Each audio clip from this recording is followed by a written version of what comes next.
नमस्कार मित्रांनो, आज आपण नवीन टॉपिक जो सुरू करणार आहोत त्या टॉपिकचं नाव आहे FDI, foreign direct investment. Foreign direct investment, प्रत्यक्ष विदेशी गुंतवणूक या टॉपिकला आपण आज बघणार आहोत. तर बघा, FDI प्रत्यक्ष विदेशी गुंतवणूक, फॉरेन डायरेक्ट इन्व्हेस्टमेंट म्हणजे काय? भारत हा एक विकसनशील देश आहे. भारत हा विकासाकडे जात आहे. मग विकासाकडे जात असताना भारताची लोकसंख्या पण खूप जास्त आहे आणि त्या मानानं लोकसंख्या जास्त असल्यामुळे अनेक समस्या भारताला भेडसावत आहेत. त्यातील महत्त्वपूर्ण एक समस्या जी भारताला भेडसावत आहे ती म्हणजे भारताकडे नैसर्गिक साधन संपत्ती मोठ्या प्रमाणावर मुबलक प्रमाणावर उपलब्ध आहे, परंतु त्या इन्फ्रास्ट्रक्चरचा आपण प्रॉपरली यूज करू शकत नाही आहे. म्हणजे आपल्याकडे रॉ मटेरियल खूप आहे, परंतु ते रॉ मटेरियल वापरण्याकरता जे काही आपल्याला टेक्नॉलॉजी पाहिजे, तंत्रज्ञान पाहिजे, सर्वात महत्त्वाचा पैसा पाहिजे, तो आपल्याकडे उपलब्ध नाही आहे. यासाठी एक बेस्ट पर्याय म्हणून FDIचा वापर केला जातो. वास्तविक पाहता FDI वापरण्याला भारतामध्ये सुरुवात ही 1991च्या LPG लिबरलायझेशन, प्रायव्हेटायझेशन, ग्लोबलायझेशन या धोरणाच्या नंतर सुरू झालेली आहे आणि ज्याला आपण मनमोहन सिंग पॅटर्न या नावाने सुद्धा संबोधू शकतो. म्हणजे LPG भारताने उदारीकरणाचा स्वीकार केला. पुढे आपण अतिशय डीपमध्ये लिबरलायझेशन, प्रायव्हेटायझेशन, ग्लोबलायझेशन पाहणार आहोत. तर मनमोहन सिंग यांच्या धोरणामुळे भारतात FDIला वास्तविक सुरुवात झालेली आहे. मग हे जे FDI आहे, या FDIचे नेमके अर्थ काय, त्याच्यामध्ये काय काय वस्तूचा अंतर्भूत होतो? तर FDI मध्ये आपण असं म्हणू शकतो की FDI फॉरेन डायरेक्ट इन्व्हेस्टमेंट मध्ये प्रथमतः FII हा एक पॉइंट अंतर्भूत होतो. Foreign industrialisation investment, foreign industrial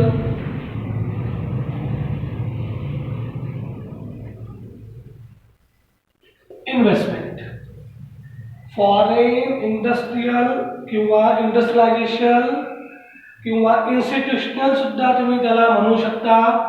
वास्तविक त्याचा अर्थ इन्स्टिट्यूशनलच घ्यायचा आहे.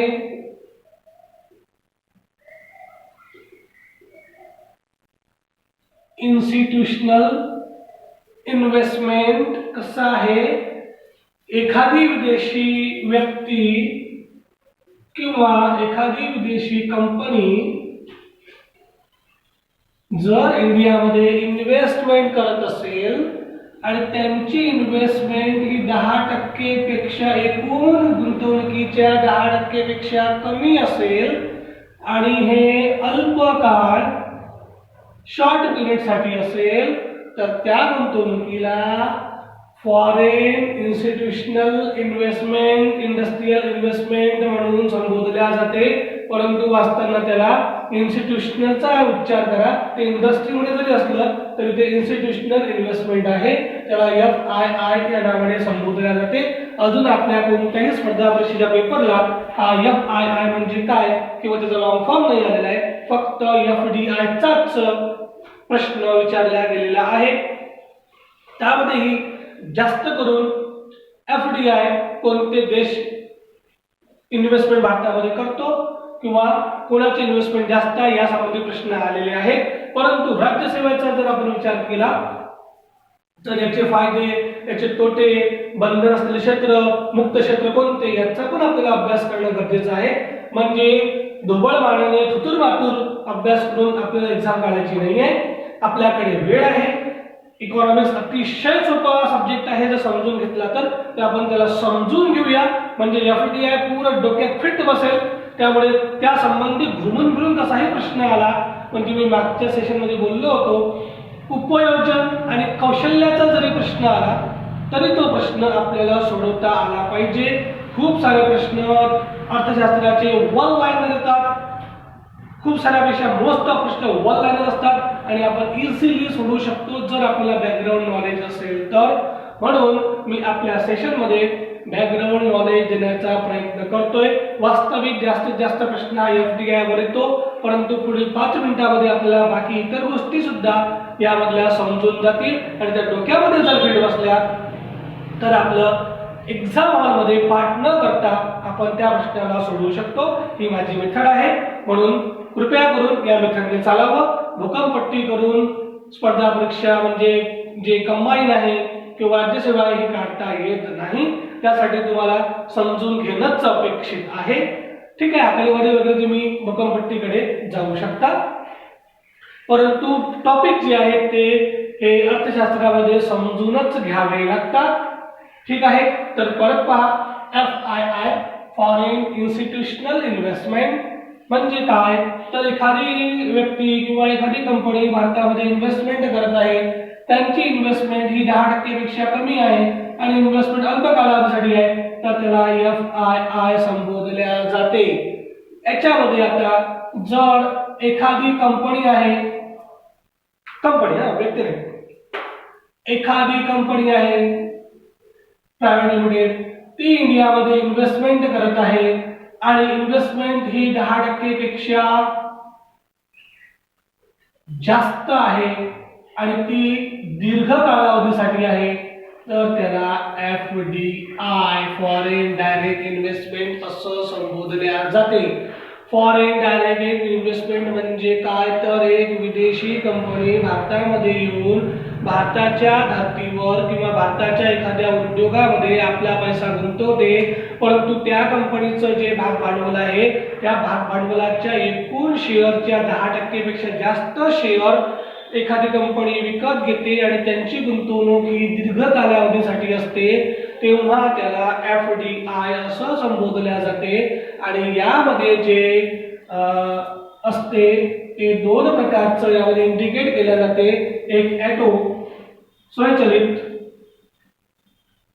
आणि एक गव्हर्नमेंटची परवानगी. म्हणजे काही उद्योग अशा प्रकारचे असतात की ज्याला ॲटो म्हणून संबोधला गेलाय, म्हणजे सरकारची परवानगी घ्यायची आवश्यकता नसते. तर दुसरे असे उद्योग असतात की ज्यामध्ये गुंतवणूक करताना सरकारची परवानगी घ्यावी लागते.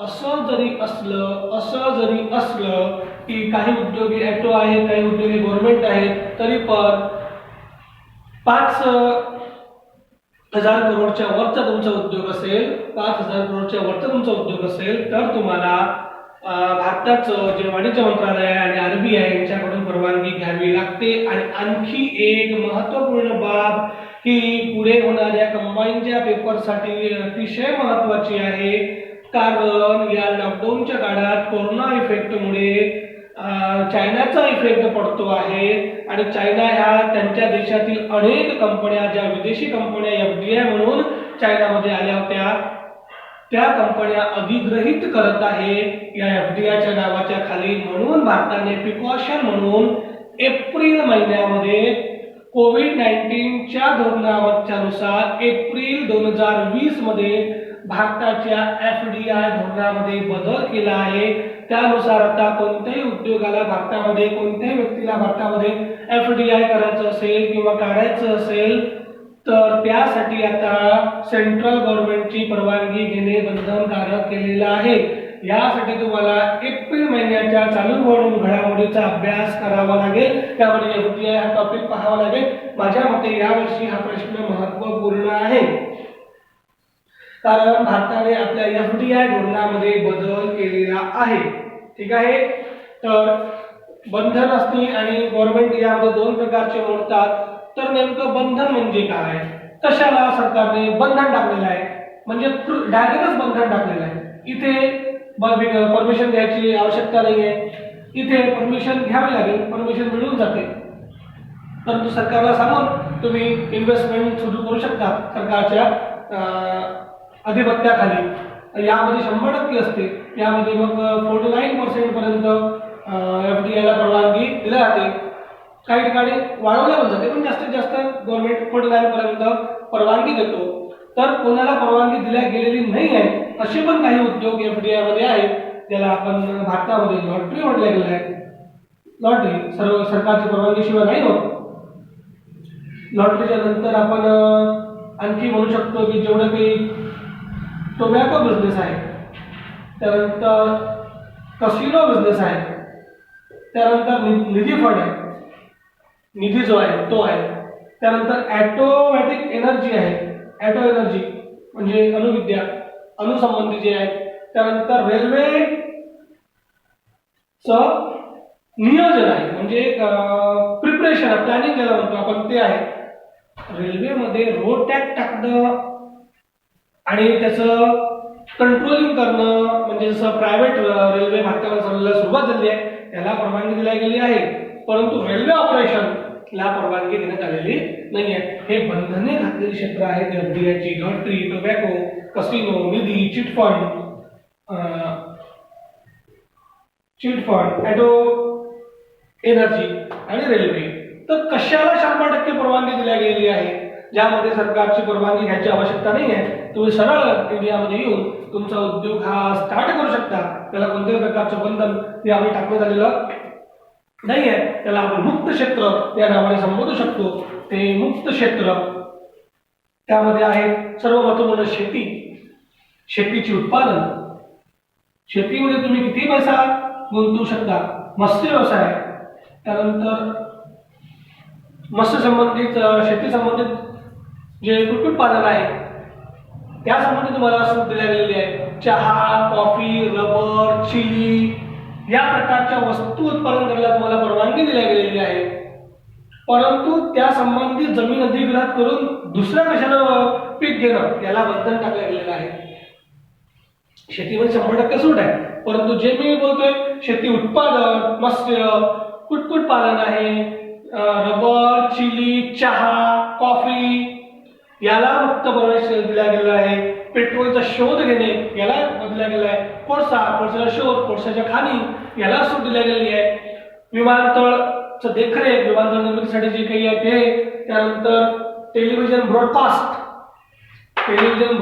म्हणजे जे आपलं सॅटेलाइट आहे ते पूर्ण सॅटेलाइट इस्रो जे पाठवते ते सॅटेलाइट, त्यानंतर ब्रॉडकास्टिंगला जे आपण म्हणू शकतो की जे आपलं टेलिव्हिजन आहे, न्यूज चॅनल वगैरे आहेत, न्यूज चॅनल हे सोडून बाकीचे अदर जे चॅनल आहेत ते सर्व अदर चॅनल, त्याचं केबल नेटवर्क त्याला 100% परवानगी देण्यात आलेली आहे। सॅटेलाइट टेलिकॉम, त्यानंतर आपलं टेलिकॉम आहे म्हणजे मोबाईल सेवा आहे, त्या मोबाईल सेवेला 100% परवानगी देण्यात आलेली आहे।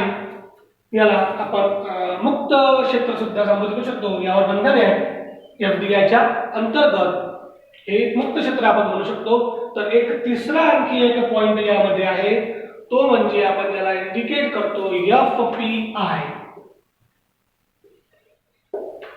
FPI, foreign portfolio investment, foreign portfolio investment. आता नेमकं फॉरेन पोर्टफोलिओ इन्व्हेस्टमेंट म्हणजे काय? FDIचाच भाऊ, FDI सारखंच, फक्त FDI मध्ये कंपनी होती, इथं व्यक्ती आणि कंपनी दोन्ही पण येऊ शकते आणि हे एखाद्या उद्योगात शेअर विकत घेऊन त्यांच्या जे मूळ अकाउंट आहे त्या अकाउंट मध्ये गुंतवणूक करून, शेअर मार्केटमध्ये गुंतवणूक करून ते आपलं इन्व्हेस्टमेंट सुरू करू शकतात। म्हणजे स्टॉक एक्सचेंज मध्ये इंडियाच्या बॉम्बे,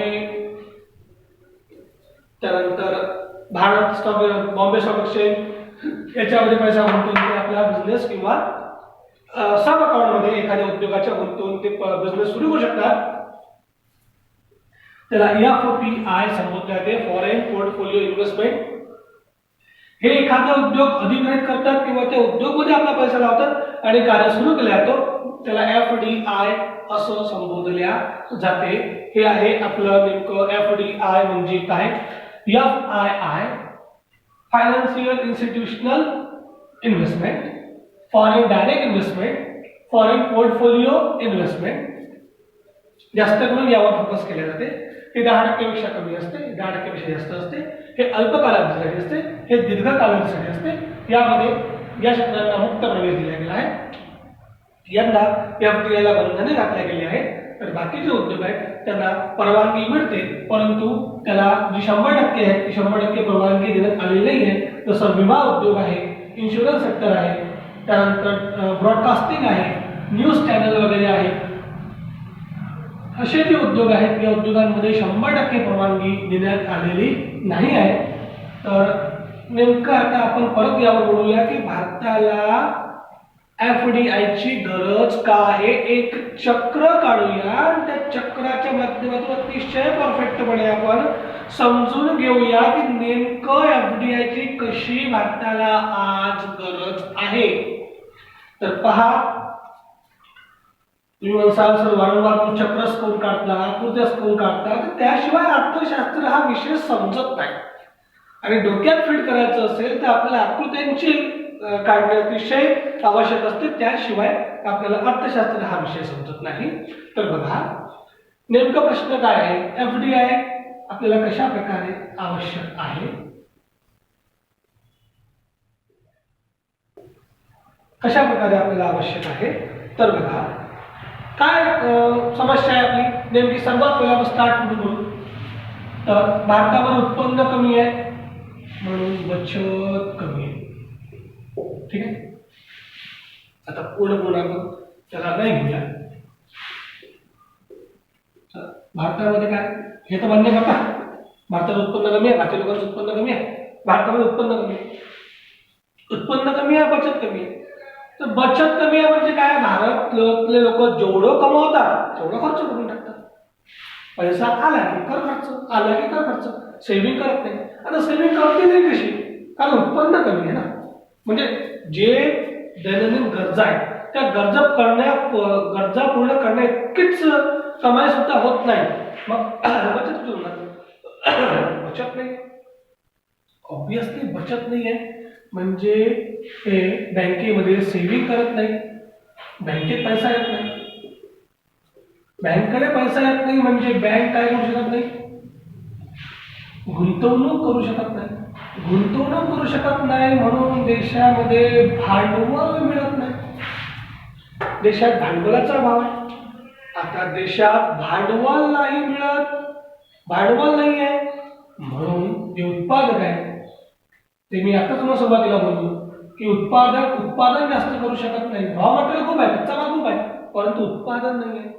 आता उत्पादन नाही आहे म्हणून काय, रोजगार नाहीये. त्या कंपनीमध्ये उत्पादन नाहीये म्हणून काय, रोजगार कमी आहे. तर रोजगार कमी आहे म्हणून बेरोजगारी आहे, बेरोजगारी आहे म्हणून उत्पन्न कमी आहे, बचत कमी आहे. मग देशानं आपला विकास कसा करावा. भारताला आपला उद्योग सुरू ठेवायचा आहे, उत्पादन करायचं आहे, कारण भारताची लोकसंख्या वाढत आहे, भारताची मागणी वाढत आहे आणि परिणामस्वरूप आयात वाढत आहे. आयात वाढत असल्याच्या कारणामुळे देशाचं व्यवहार तोल, व्यापार तोल बिघडत आहे. देशाची रुपयाची तुलना डॉलरमध्ये वाढत चाललेली आहे, भारतावर कर्ज वाढत चाललेलं आहे, आयात वाढत चाललेली आहे, निर्यात कमी होत आहे. मग आता करावं काय, कारण आपल्याकडे रॉ मटेरियल उपलब्ध आहे, पण रॉ मटेरियल उपलब्ध असल्यामुळे उत्पादन वाढवणं गरजेचं आहे. यासाठी पाहिजे पैसा, डॉलर. मग जे भारतामधले विदेशी आहेत किंवा जे विदेशी आहेत, उत्कृष्ट कंपन्या आहेत, त्यांना प्रोत्साहन केले जाते की भारतामध्ये या आणि आपला उद्योग सुरू करा. मग हे भारतामध्ये पैसा आणतात. यांचा पैसा भारतामध्ये आल्याच्या नंतर भारतामध्ये उत्पादन सुरू होते आणि उत्पादन सुरू झालं की रोजगार वाढलं की उत्पन्न वाढ, उत्पन्न वाढलं की बचत वाढ, बचत वाढलं की गुंतवणूक वाढ आणि मग देशांतर्गत तर उत्पादन वाढते आणि देशाचं जे चक्र आहे ते रुलिंगवर येते. अशा प्रकारे FDI ची आवश्यकता आहे. हे कार्य करते FDI. म्हणजे FDI हे सलाईन देण्याचं काम करते भारतीय अर्थव्यवस्थेला.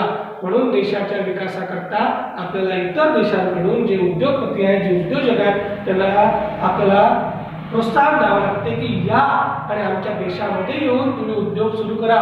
तुम्ही आमच्या देशामध्ये येऊन उद्योग सुरू करसाल तर त्याचा फायदा तुम्हाला होईल, तुम्हाला टॅक्समध्ये सूट भेटेल, तुमचा नफा वाढवेल, तुमचा नफा तुमच्या देशामध्ये घेऊन जा. परंतु त्याचा फायदा आम्हाला द्या की आमच्या देशामध्ये उत्पादन सुरू होईल, आमच्या देशात जे रॉ मटेरियल आहे त्याचा प्रॉपर वापर करणं सुरू होईल. त्या रॉ मटेरियलचा प्रॉपर वापर झाल्यामुळे देशामध्ये रोजगार वाढेल. सर्वात महत्त्वपूर्ण रोजगार वाढेल. रोजगार वाढला की आपल्या या समस्या सॉल्व्ह आपण करू शकतो. तर ठीक आहे, आपण आता बघूया नेमकं भारतामध्ये जे FDI आहे त्याचा बेनिफिट भारताला काय होतो ते.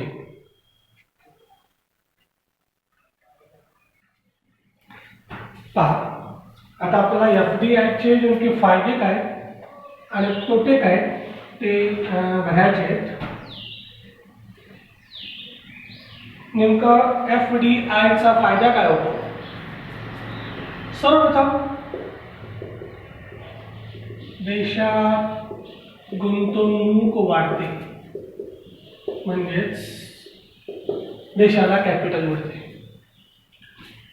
दोन, उत्पादन कुठे होणार हो देशात, ऑब्विसली देशाला काय मिळेल, टॅक्स मिळेल. देशाचं इन्फ्रास्ट्रक्चर वाढते, हा बेनिफिट आहे. त्यानंतर आत्ताच पाहिलं आपण रोजगार वाढतो. रोजगार वाढल्यासोबत जे ज्याला आपण इंग्लिशमध्ये ज्याला रिजनल इम्बॅलन्स, प्रादेशिक असमतोल कमी व्हायला मदत होते. म्हणजे कंपन्या येतात भारतामध्ये व्यापार सुरू करतात त्यामुळे. त्यानंतर व्यापार तोल जो आहे तो सुधारतो. व्यापार तोल काय पुढच्या श्रेणीमध्ये आपण घेणार आहोत. व्यापार तोल म्हणजे भारताची आयात कमी होऊन निर्यात वाढायला सुरुवात होते. उत्पन्न देशामध्ये होते ना, वाढतो. आणि देशांतर्गत स्पर्धा वाढते, त्याला हेल्दी कॉम्पिटिशन म्हणतो आपण. हे फायदे होतात कशाचे, FDI फॉरेन डायरेक्ट इन्व्हेस्टमेंटचे. याचा तोटा म्हणून आपण जे आपण नेहमी संबोधित करतो म्हणजे देश परत पारतंत्र्यात जाऊ शकतो. देश परत पारतंत्र्यात जाऊ शकतो, पारतंत्र्य देश निर्माण होऊ शकतो. जे लहान लहान उद्योग आहेत, लहान उद्योग, त्या लहान उद्योगांना धोका निर्माण होतो. छोटे मोठे उद्योग, जमिनींच्या किमती वाढतात आणि त्यानंतर सर्वात शेवटचं त्यामध्ये महत्त्वपूर्ण की जे विदेशी कंपनी आहे, विदेशी कंपनी आणि तो जो देश आहे त्या देशाचं राजकारण आपल्या देशात वाढते. त्या देशाच्या राजकारणाला आपल्या देशात हस्तक्षेप व्हायला सुरुवात होते. पण असे तोटे जरी असले तरी सध्या आपल्याला गरज आहे आपली अन्न वस्त्र निवारा पूर्ण करायची. त्यासाठी आपल्याला पाहिजे रोजगार, आणि रोजगार मिळवण्यासाठी FDI अतिशय आपल्याला उपयुक्त आहे. तर आपण आणखी एक बघितलं तर 2014 ते 2016 हे आकडेवारी जर बघितली तर मॉरिशियस भारतामध्ये सर्वात जास्त गुंतवणूक करणारा देश आहे. याला भारताचा FDI चा स्वर्ग म्हणून सुद्धा, हा नंदनवन म्हणून सुद्धा आपण इंडिकेट करू शकतो. सर्व जेवढ्या काही कंपन्या आहेत तेवढ्या सर्व कंपन्या मॉरिशसच्या माध्यमातून भारतामध्ये गुंतवणूक करत असतात. त्यानंतर अशाच प्रमाणे सिंगापूर आहे, सिंगापूर भारतामध्ये मोठ्या प्रमाणावर करतो. नेदरलँड आहे, जपान आहे आणि USA आहे. हे भारतामध्ये सर्वात जास्त विदेशी गुंतवणूक करणाऱ्या कंपन्या देश आपण त्याला म्हणू शकतो. 14-16 मॉरिशियस. पण 2019 चा ताजा आकडा पाहिला तर 2019 मध्ये सध्या सिंगापूर हा भारतामध्ये सर्वाधिक विदेशी गुंतवणूक करणारा देश ठरलेला आहे. सिंगापूर नंतर मॉरिशियस गेलेला आहे. आणखी एक वेळा सांगतो, भारताने आपली एप्रिल 2020 मध्ये foreign direct investment policy change केलेली आहे. त्यानुसार भारतामध्ये एफडीआय साठी काही रिस्ट्रिक्शन्स टाकण्यात आलेले आहेत. ते रिस्ट्रिक्शन्स नेमके कोणते त्याचा अभ्यास चालू घडामोडी या सत्रामध्ये आपल्याला करायचा आहे, कारण तो प्रश्न माझ्यामध्ये परीक्षेसाठी महत्त्वपूर्ण आहे. कारण चीनचा जो प्रभाव वाढला त्यामुळे चीनने ज्या विदेशातल्या ज्या कंपन्या आहेत त्यांची शेअर डाऊन झाल्यामुळे त्या पूर्णपणे विकत घेऊन त्या हस्तगत करून टाकल्या. अशा प्रकारची अवस्था इंडियामध्ये होऊ नये यासाठी भारत सरकारने एफडीआय ला काही रिस्ट्रिक्शन्स टाकलेले आहेत. ठीक आहे, तर इथे आपण आज एफडीआय म्हणजे काय ते बघितलं. पुढच्या सेशन मध्ये आपण नवीन टॉपिकसह नवीन संकल्पना घेणार आहोत. त्या छोट्या मोठ्या संकल्पना आहेत त्या आपण पूर्वी कंप्लीट करून घेऊया. त्यानंतर आपण पुढच्या मोठ्या टॉपिक कडे जाणार आहोत. तिथपर्यंत गुड बाय.